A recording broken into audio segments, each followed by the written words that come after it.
เพิ่นว่าวัดกำลังสิห่างทุกตารางกำลังสิเจริญ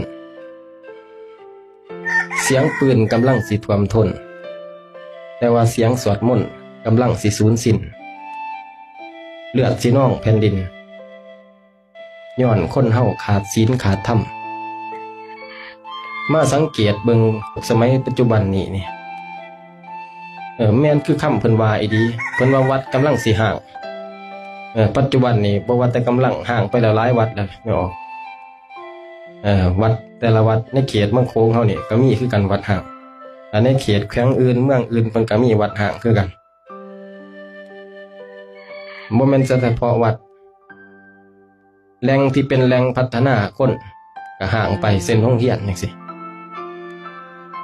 โรงเรียนหลายโรงเรียนก็ห่างคือกันเป็นหยังจังห่างเพราะว่าคนเฮามันขาดการเอาใจใส่ขาดการเรียนรู้บ่ฮู้จักประโยชน์บ่ฮู้จักคุณบ่ฮู้จักว่าอันใดเป็นโทษที่จริงการศึกษาการทำเรียนนี่มีประโยชน์หลาย